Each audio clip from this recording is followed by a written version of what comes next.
का कुंच कुंच लगा के रख ले बाड़ू, हाँ? का कुंच, हाँ? कुंच कुंच कुंच कुंच चुप।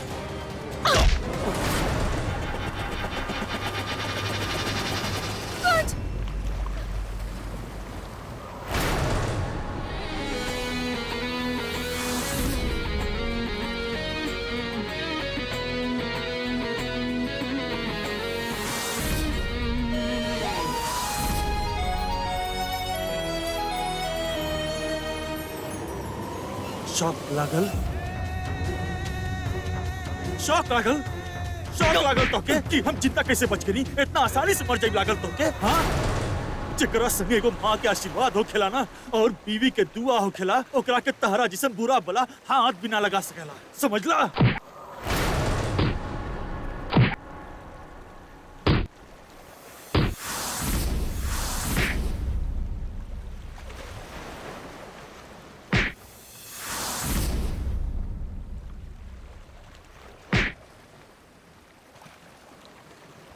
मार देबा तू हमके जान से, ट्विंकल से दूर कर देबा।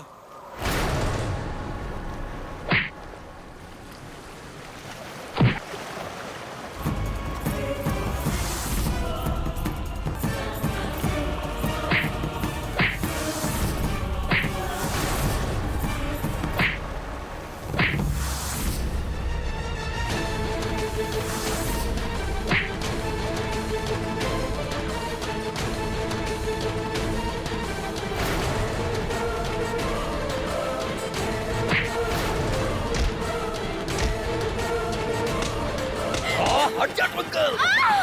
ट्विंकल, ट्विंकल, ट्विंकल, ऑस्कर कौन सर ना? ऑस्कर, ट्विंकल पे तो कोनो हक नहीं किए। ट्विंकल हमेशा से हमार रहे, पाड़ी और रही।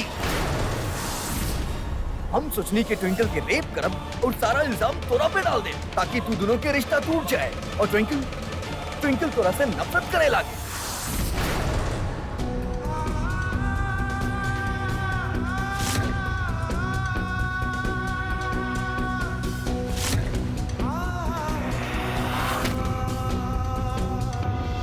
सब तू कही। हाँ, हम ही कहले बानी। कैसे कर सकेला तू ही? कैसे कर सकेला तू ही? ई तो से इतना प्यार कैलस और बदले में तू ही कैला तू, हाँ? कैसे कर सकेला तू? तोर हाथ ना कापल, कैसे कर सकेला तू ही? कैसे? बोला कैसे? तोरा जैसे इंसान के जिए के हक नहीं खे, हक नहीं खे जिंदा रह के।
युवी तो अपन काम गोवा में कर ही देले हुए।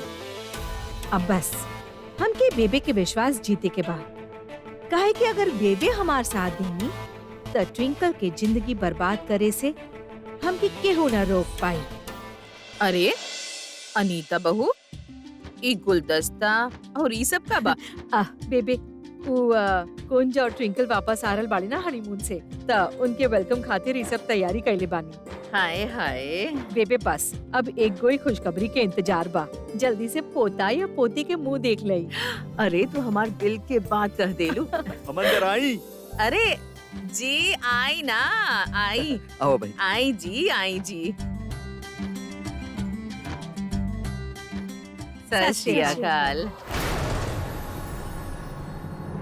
लीला जी, आपके नजर केकरा के ढूंढ रहल बानी, हमके पता बा। कुंज और ट्विंकल आवत ही होखी हैं। बेटी के बगैर मन ना लग रहल होखी ना? Excuse me. Yes mister JP. जी जी, ना आप वो पेपर्स भेज दीजिए के हम साइन करवा के भेज दे वापस। या श्योर, डेफिनेटली। Okay by. कुंज अभी तक ना आयल? अरे आवत ही होखी हैं। ला जी आ गईले। अरे कुंज। कुंज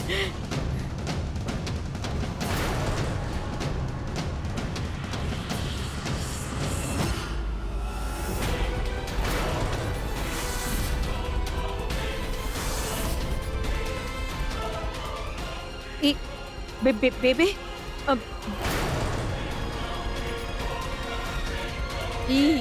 ई अस्थि कलश?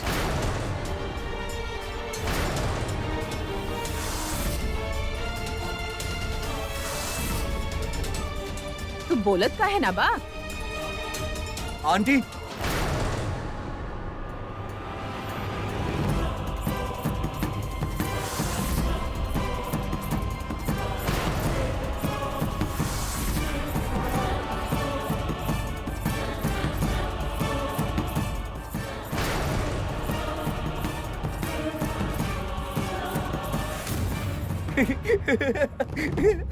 ये आंटी कितना फनी बाड़ी ना। युवी ई तो हमार टॉय बा, ऐसे हम खेले ली। का दोस्त? युवी कहाँ हो गए तोके? Look at me. चुड़ैल से दिखे वाली आंटी के बाड़ी।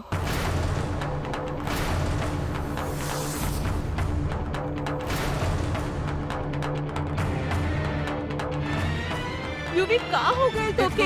युवी हमके बचाओ, हमके डर लागत बा। युवी हमार बात हमके आंटी का है बोल रहल बा। I am your mom. Yuvi कहाँ हो गए छोड़ तोके? छोड़। अनीता आंटी हमके खेले के बा। कहाँ प्लीज हो आंटी, गइल हमके भाई? खेले कहाँ बा, हो हमके गइल? खेले दा। युवी दिमाग खराब हो गइल बा तोहार। अपन माँ के धक्का दे रहल बाड़ा तू। युवी हमार तरफ देखा प्लीज हमार तरफ देख। युवी मजाक बंद करा, हमसे बर्दाश्त ना हो रहल बा। कौन टेक दिस? युवी कहाँ हो गए तोके? बंद करा ई सब और चला हमरे साथ। अनीता आंटी,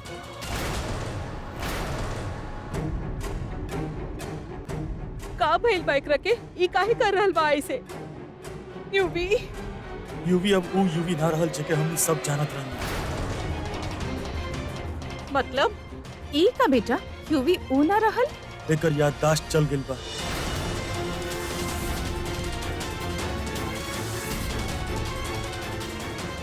का? सर पर गहरा चोट लगे के वजह से एकर दिमाग 5 साल के बच्चा के जैसन हो गइल बा। लेकिन कुछ याद नहीं, केहू के ना पहचाने ला।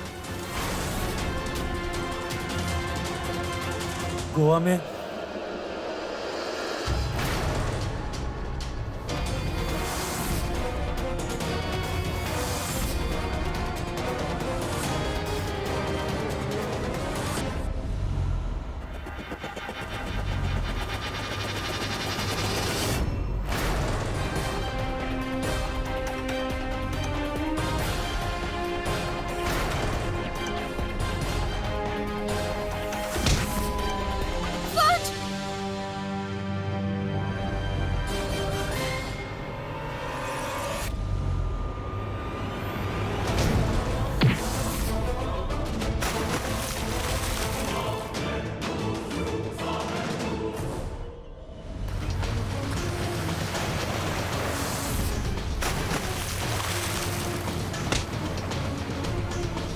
हम एकर जान तो बचा लेनी, पर सर पर गहरा चोट लगे के वजह से एकर ही हालत बा।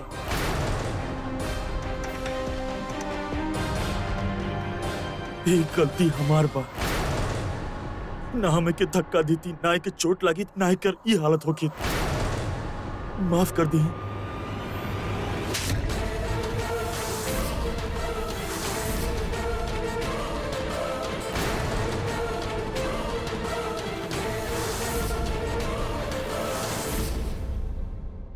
माफ कर दे तहरा के। हम अच्छी तरह से जान रहल बानी तू ये सब जानबूझ कर कइला। हालत देख हमार बच्चा के।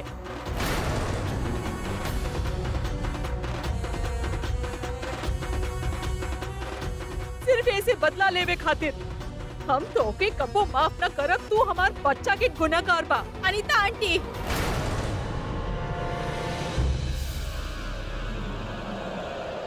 कुंज आपके यूवी के गुनहगार नहीं थे। कुंज उहे कैलस जेगो पति अपन पत्नी के इज्जत बचावे खातिर करेला। कुंज के जगह केहू और होके तो ऊ भी इहे करे। और यूवी के हमने सब जानत बानी। वो पहले भी कुंज के जान लेवे की कोशिश कैलस, लेकिन ई बार तो ई हर हद ही पार कर देलस। वो हमने के पीछे पीछे गोवा तक आ गई। पहले हमके डरावत रहल और फिर कुंज के जान लेवे की कोशिश कैलस। अगर कुंज ऐसा ना करे तो आज हम आप सबके सामने खड़ा ना होती, हमार जान चल जाए। और ये जो एक्सीडेंट भइल बा, एकर जिम्मेदार भी यूवी खुद बा। कुंज के कोनो गलती नहीं थे। तू तो चुपे रह ट्विंकल। हम अच्छी तरह से जानत बानी तू दोनों के प्लान रहे। तू दोनों साजिश कैले बाड़ा हमार बेटे के खिलाफ, ऐसे बदला लेवे खातिर। कुंज सच बोला, सबके बता दा कि सच का बा। चुड़ैल आंटी छोड़ा प्लीज अरे! हमारे दोस्त के। छोड़ा छोड़ा। यूवी तू काहे कर रहल बा ऐसे?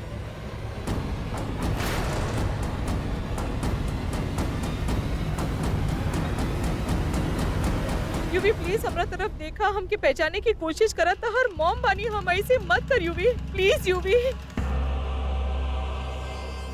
प्लीज। ये तू लोग का कर देला?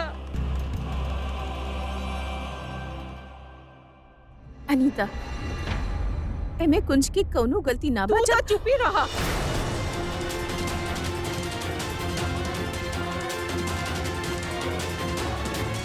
तू चुप ही रहा तो बेहतर बा। हमनी के बीच पड़े के कोनो जरूरत ना बा।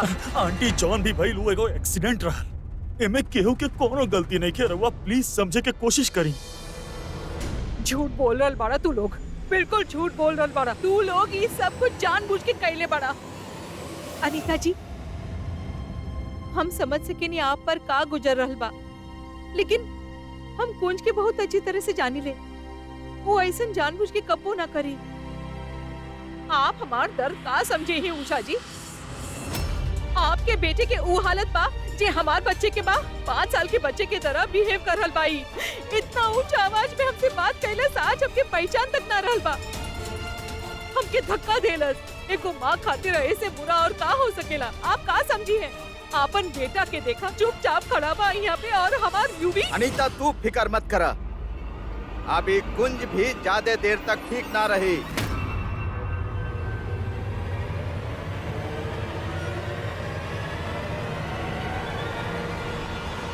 काहे कि हम एकरा अभी खत्म कर दे। सुजीते, अरे सुजीते, अरे जा का कर रहा है?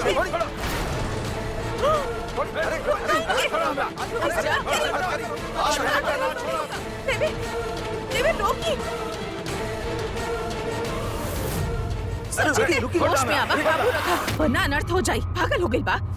बेबी, ये हमार पत्नी के रोएले बा, हमें छोड़ा अरे ना। हमार बात तो सुनो। ना ताऊजी, ताऊजी एमे कुछ के कोनो गलती नहीं है। ये सिर्फ एगो एक्सीडेंट रहे, एकरा में केहू के कोनो गलती नहीं है। प्लीज हमार बात सुनिए आप। सुरजीत जी, आप केहू की बात मत सुना।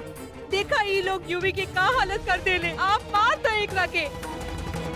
मार दी गोली बाबूजी।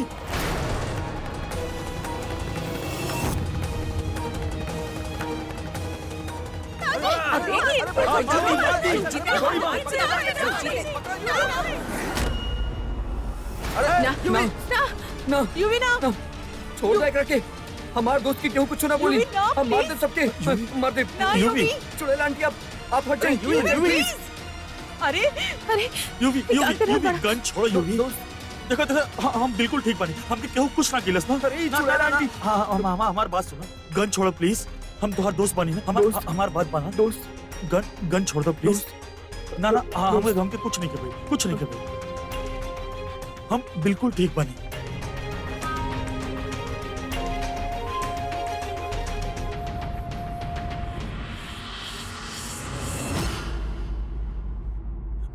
हम ही का कर देनी यार ट्विंकल, यूवी की हालत हमरा वजह से बा।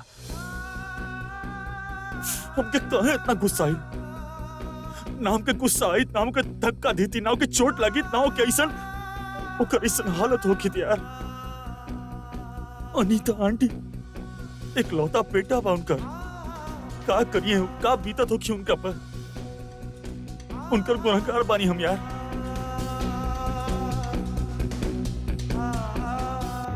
केहू की जिंदगी खराब ना कैले बाड़ा तू, केहू के गुनहगार ना बाड़ा तू, तारा से कोनो गलती नहीं के भई। तू जे भी कैला सेल्फ डिफेंस में कैला। अगर तू वहाँ पे ऐसा ना करता तो यूवी तहार हमार हमनी दोनों के जान ले ली। बात जॉन भी होके ट्विंकल, यूवी की जॉन हालत बा हमरा वजह से बा। ओकर जिंदगी खराब कर देनी यार हम। ना, तू बिल्कुल जिम्मेदार नहीं खा। यूवी खुद जिम्मेदार बा अपन ऐसन हालत के।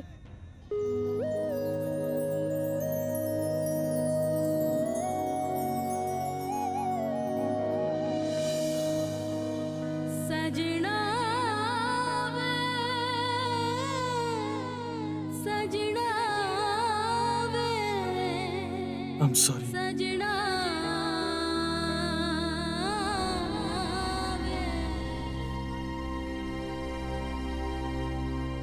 गलती चाहे केहू के भी होके कुंज, हमके डर सिर्फ यह बात के बा कि तू जे फैसला ले ले बाड़ा यूवी के हमनी के जिंदगी में लावे के, ओकर ख्याल रखे के, जब तक वो ठीक ना हो जाए, ओकर हमनी के शादीशुदा जिंदगी पे बुरा असर ना पड़े, ओकरा से हमनी के शादीशुदा जिंदगी के अफेक्ट ना हो। काहे कि हमनी के शादी कैसे भी निभावे के बा, अपन परिवार खातिर और अपना खातिर। हम कुछ भी हो जाए अपन शादी के सहेज के रखब।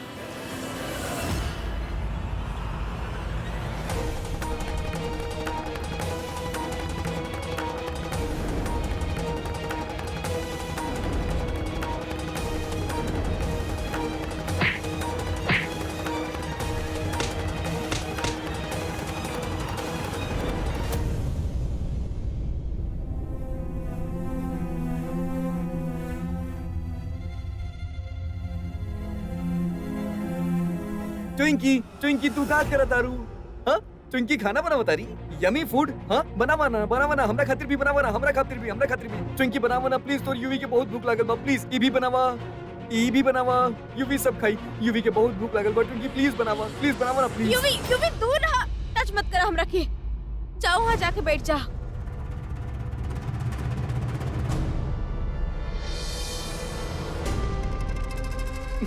वाओ इतना सारा माचिस यूवी खेली। यूवी एक्टिंग कर रहल बा या सच में ऐसन हो गइल बा, कुछ समझ में नहीं ख्याल।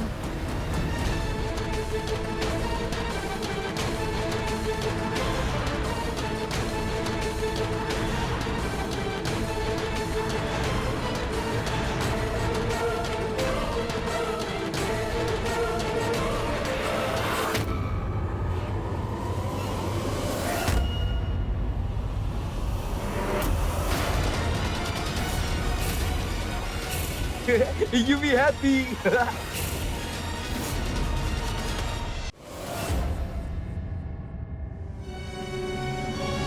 यूवी का करत बाड़ा तू? हाँ पागल हो गइल बाड़ा? माचिस हमरा के दा, एक खेले की चीज बका।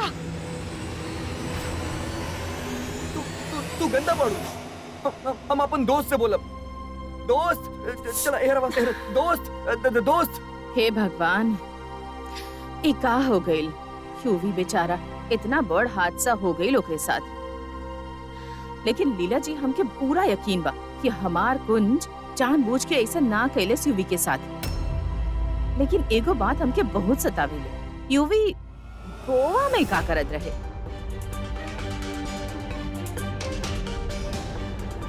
ई बात पे हमके यकीन बा कि यूवी जरूर गोवा कुंज और ट्विंकल के तंग करे वास्ते गई होगी ताकि उनका हनीमून खराब कर सके। दोस्त तू कहाँ बड़ा?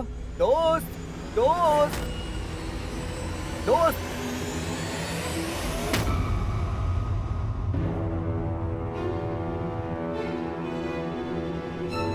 आप लोग हमार दोस्त के कहूँ दिखले बानी? ये ट्विंकी बहुत बैड बाड़ी, गंदा बाड़ी, ये हमके डटली। हम अपन दोस्त से बोल के ना एकरा डटवाओ। हाँ दोस्त तू कहाँ बड़ा? अरे बेटा वहाँ कहाँ जा रहा बा? ट्विंकल तो बहुत अच्छी लड़की बिया, भला वो तो के काहे डांटी? तू एगो काम करा, तू हमरे पास आके बैठा। हाँ। आजा बेटा, आवा ना, आजा, आवा, जल्दी आवा। अब का हो गई तोहरा के?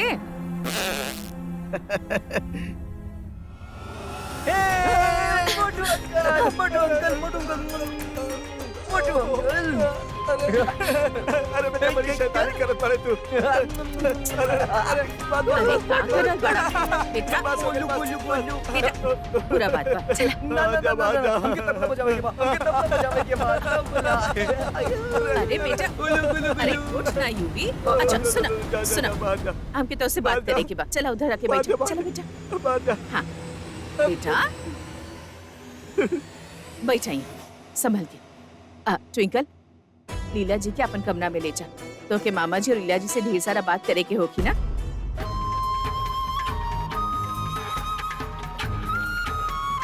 हम नाश्ता भिजवा रहे बानी। अरे एकर का जरूरत बाजी? अब बेकार में तकलीफ कर रहल बानी, रहे दी। अरे हमें तकलीफ के का बात बा?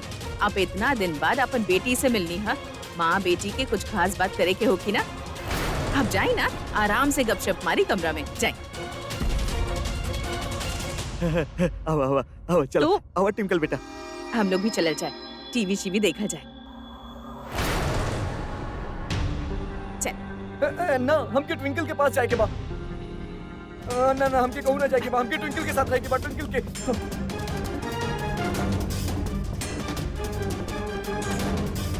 आई नो, हम पहले तोरा से कट्टी रहनी ना, अब हम तोरा से बट्टी बानी। और हाँ, हमने फ्रेंडशिप कर लेता नहीं। तो हमारे दोस्त के दोस्त बाड़ू ना, अब तो हमारे दोस्त बाड़ू। अब तो हमसे गुस्सा तो नहीं खुना? अरे कहाँ ट्विंकल तोरा से नाराज बा? तू गुस्सा तो नहीं खे ना? नहीं खे ना? देखो ना बोल रहल बिया ना। ये अब खुश बाना तो? चला हम लोग ना टीवी शीवी देखल जाए। चला चला आजा चला।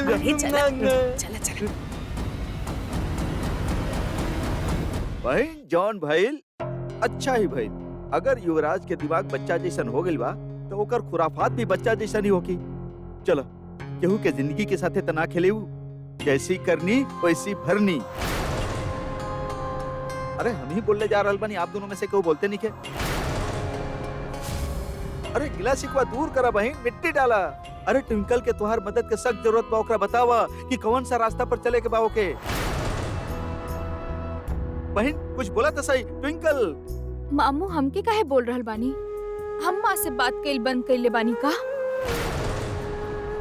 हम तो आज भी माँ से मन ही मन अकेला बैठ के बात करत रही नी, लेकिन माँ। रमन, आँख से देखल बात पे कबो भरोसा ना करे के चाहिए। जे चीज सामने दिखाई देवे नी ना, कभी कभी उन्हें अपन आप में धोखा होवेला। वैसे सच सादा देर तक छिप ना सकेला, अपने आप सामने आ ही जाला। तू समझ रहल बाना हम का कर रहल बानी?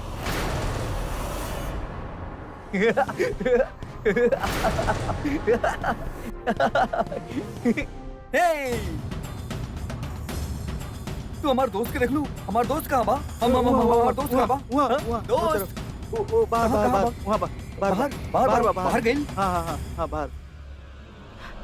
देखला रमन, हम जानत बानी कौनो ना कौनो गड़बड़ जरूर बा। कौनो तो सच बा जे दिखाई ना दे रहल बा ये बा, लेकिन ओकर पता लगाइब ना बहुत जरूरी बा, और जल्दी से जल्दी। चला रमन, बात बहुत हो गई, अब घर चलल जाए। चला।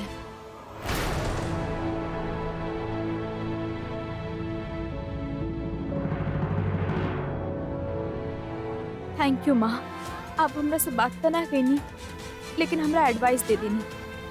हम समझ गए नहीं कि आप का चाहत बानी। यूवी नाटक ही कर रहा बा, और ये बात हमरा के अच्छा से पता बा कि यूवी आपन बदला पूरा करे खातिर कोनो भी हद तक जा सकेला। बाबा जी, बस हमके अब आपके और माँ के आशीर्वाद की जरूरत बा, ताकि यूवी के झूठ हम सबके सामने ला सकें। यूवी, यहाँ आवा। देखा बेबी, अब तारे और हमरे अलावा यहाँ पे केहू नहीं के बाना।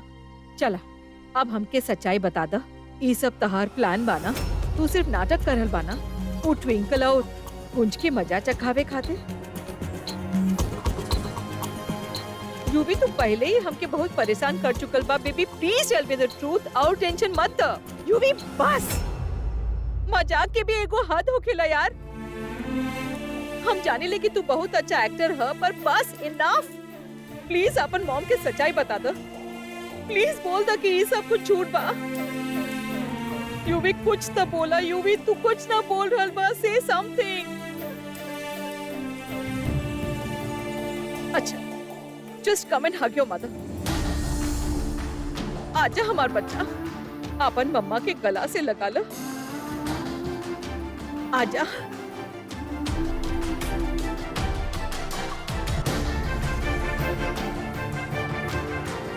हमार प्यारा से बच्चा, आजा।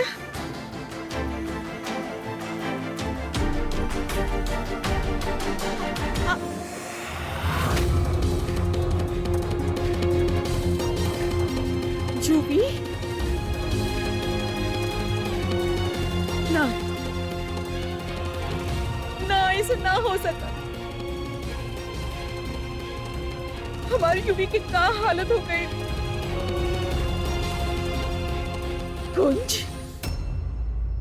ये सब कुंज और ट्विंकल के वजह से भइल बा। वो दोनों हमारी यूवी के ई हालत कर देले। हम भी यदि उनका टशन शादी सिर्फ टशन में ना बदल देनी, तो हम भी अपन बच्चा के मां नहीं खे। ये एगो माँ के वादा बा।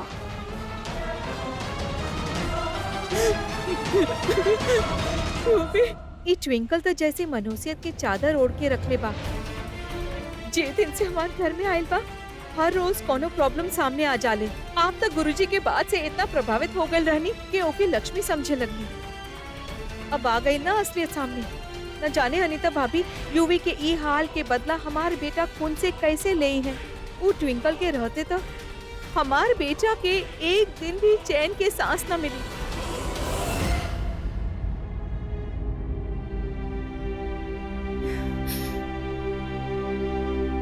ये सब कहाँ हो रहा बा?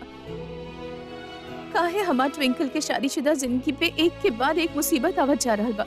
अभी अनीता लूथरा ओकर ताई सास बन के ओकर घर में आ गई नी, और अब युवराज के साथ ही एक्सीडेंट और ओकर दिमागी हालत खराब। हे वाहे गुरुजी, हमार ट्विंकल के इतना शक्ति दी है कि वो अपन पति के साथ कंधा से कंधा मिला के खड़ा हो सके और सारा मुसीबत के सामना कर सके। और अगर वो युवराज के दिमागी हालत वाकई इतना खराब बा, तो ओके भी जल्दी से जल्दी ठीक कर दी, ताकि वो इस सब चक्कर से बाहर निकल सके और अपन माँ की तरह अपन जिंदगी नफरत में ना बर्बाद करे। वैसे तो हमके लागत बा कि युवराज की हालत ना अनीता के सारा बुरा कर्म की वजह से भइल बा, लेकिन जे भी होके ओकर उम्र ही का बा। अगर वो बच्चा अभी भी संभल गई ना, तो ओकर बाकी जिंदगी बर्बाद होवे से बच सकेले। हमके दोस्त के पास जाएगा, हमके आपके पास ना, हमके दोस्त के साथ जाएगा। यूवी, हम मॉम पानी तहार ऐसे बात ना करेले बच्चा। ना ना ना, हमके दोस्त के पास जाएगा। प्लीज हमके जायदा, प्लीज यूवी प्लीज। ऐसे जिद ना करेले, हमार बात ना सुना प्लीज ना। दोस्त, हमार दोस्त आजा। हमार दोस्त आ गई। दोस्त देख ना, ये गंदी आंटी हमके तोरा से मिले से रोकत रही। बोला ना इनकरा के हमार दोस्त आ गई बा, ये हमके आपके बचाई। दोस्त बोलना please.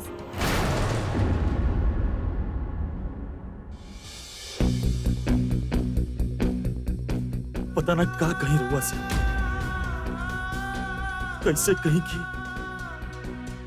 I am sorry, I am really sorry. John भाई लोग के पता ना कब ठीक कर पाइप की ना। रुआ जॉन भी सजा देव ना, सर झुका के एक्सेप्ट कर ले। कुंज, हमार बच्चा के का हालत हो गइल बा ई देख ले बाड़ा ना तू। हम अगर तोके माफ भी कर दे तो तू तो आराम के नींद सो जाइब, लेकिन हमार पल पल जे रोवत गुजरी ओकर का।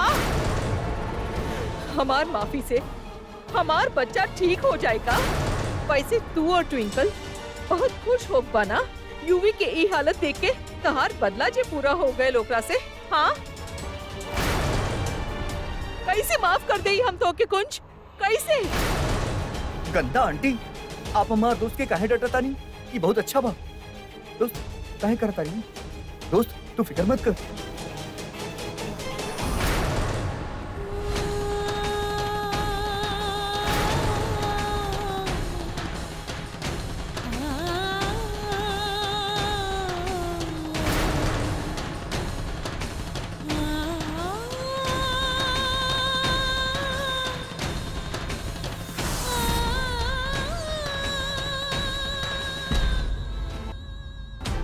हम जानत मानी कि हम ये वक्त कुछ भी कहीं वो काफी ना होगी। जितना मर्जी माफी मांग ली कम पड़ी। शायद वह जिंदगी भर हमके माफ ना कर पाई। ये हमार आज वादा बारोवा से। जब तक युवराज ठीक नहीं हो जात ओकर ख्याल रखो, चाहे पूरा जिंदगी ओकर ख्याल रखे के पड़े। हम ही जिम्मेदारी उठाई, बस अपन उम्मीद मत छोड़ी। वाहे गुरुजी पे विश्वास रखी बस। डॉक्टर्स कहत रहे कि युवराज के सर पर चोट लाए की वजह से ओकरी हालत भइल बा। जैसे जैसे सर के चोट ठीक होकर जाई ना युवराज ठीक हो जाई। और जब तक वो ठीक नहीं हो जात वो हमार जिम्मेदारी बा।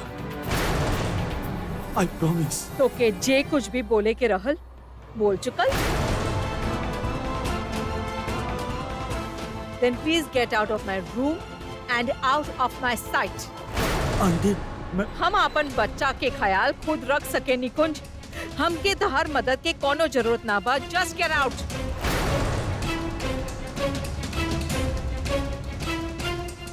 दोस्त तू कहाँ जाता रहा? हम भी तेरे साथे चलब। हाँ ना यूवी, तू अपना मॉम के लगे बैठा। ना हमके भी तेरे साथे जाए के बा। हम भी तेरे साथे चलब। यूवी जिद मत कर। हमके दोस्त माने ना तू तो हमारी बात भी माना। प्लीज अपना मॉम के लगे बैठा। ओके अगर तू बोलेला सिर्फ तबे। यू नो ना आई ओनली लव यू।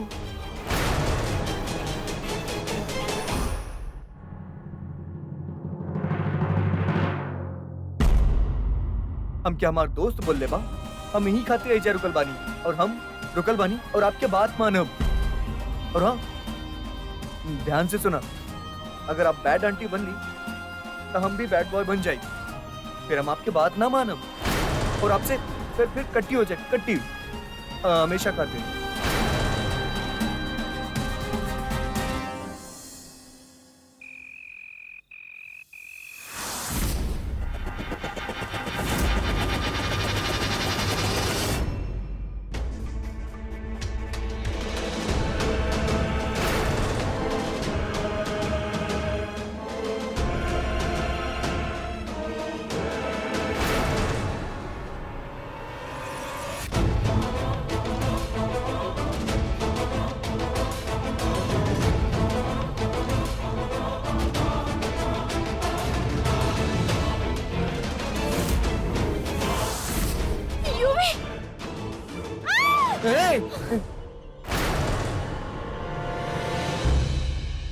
ये हम डरा देनी ट्विंकी डरा गेली। यूवी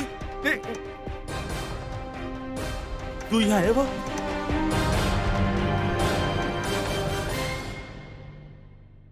तू यहाँ का कर रहल बड़ा? अपना रूम में काहे निका? ना हम अपन रूम पे ना जा सकेली काहे कि हमके अंधेरा से डर लागेला और हम ऐसे ना सूत सकेली। हम ना सूत सकेली। प्लीज हम तोरा से कहता प्लीज प्लीज हमके ना सूते के बा। हमके यहीं सूते के बा। इट्स ओके कुंज, तू दोनों यहाँ सूत जा, हम काउच पे सूत जाए।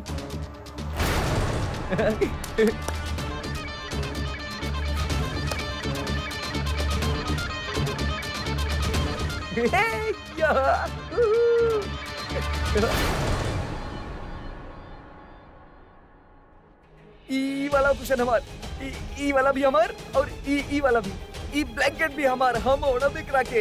ए हमार दोस्त आजा आजा आजा साइड में, हमनी दोनों गुड नाइट करो।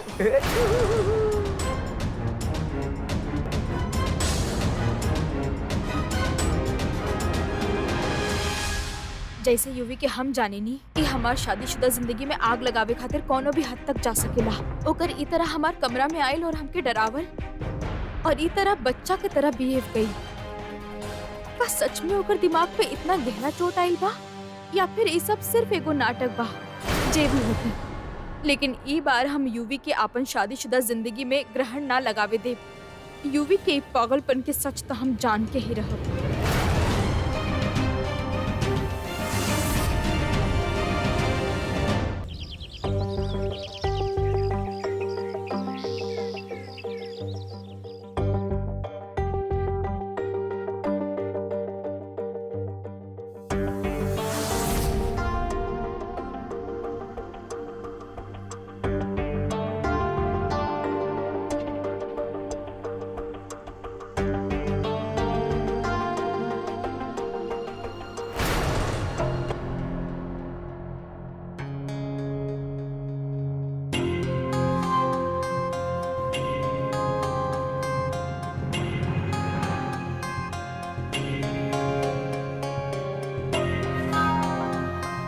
परेशान काहे लग रहल बड़ू?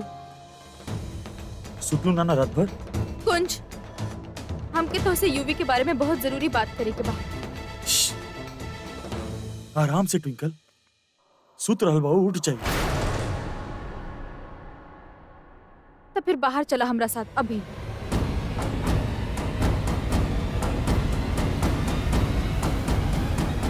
चला।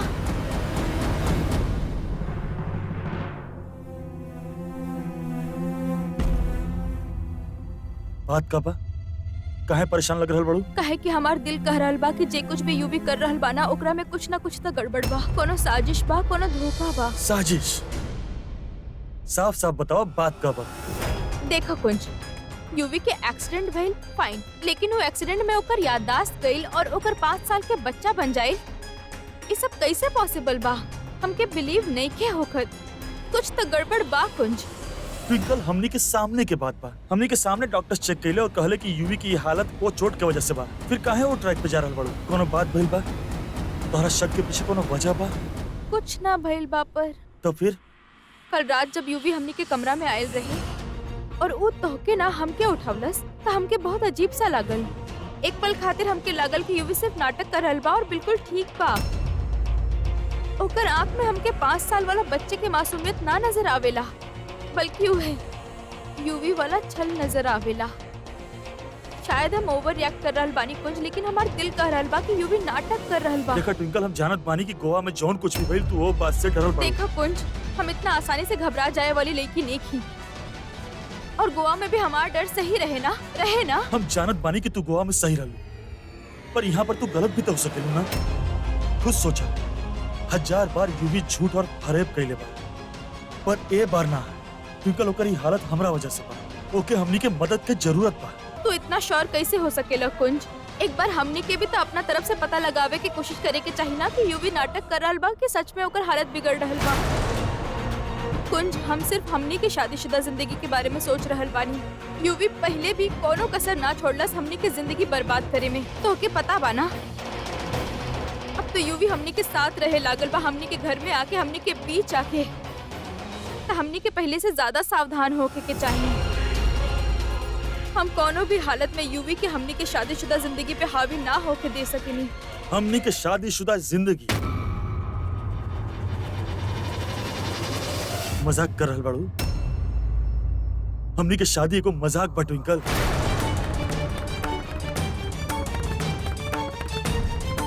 ऐसन का रिश्ता बा हमनी के बीच में जो यूवी के वजह से खराब हो जाए? फैमिली के सामने तो ठीक बा, पर यहाँ एक दूसरा के सामने हमनी के फेक ना करे के चाहिए बा ना। बात कैसे कर रहल बाड़ू जैसे दुनिया के सबसे हैप्पीली मैरिड कपल हमनी बानी। हमनी के शादी सिर्फ एगो समझौता बा जेके हमनी निभा रहल बा। टशन और निभावत रहल जाए। एमे यूवी का कर ली?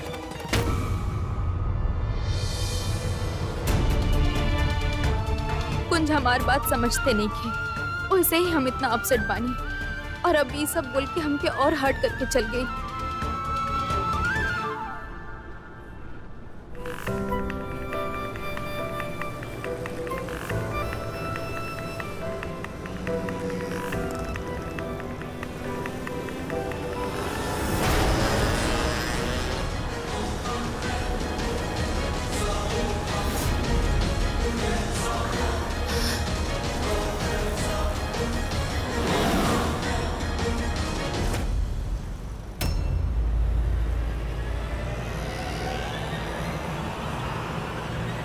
ड्राइवर साहब, वो गाड़ी के पीछे ला, जल्दी जल्दी ला।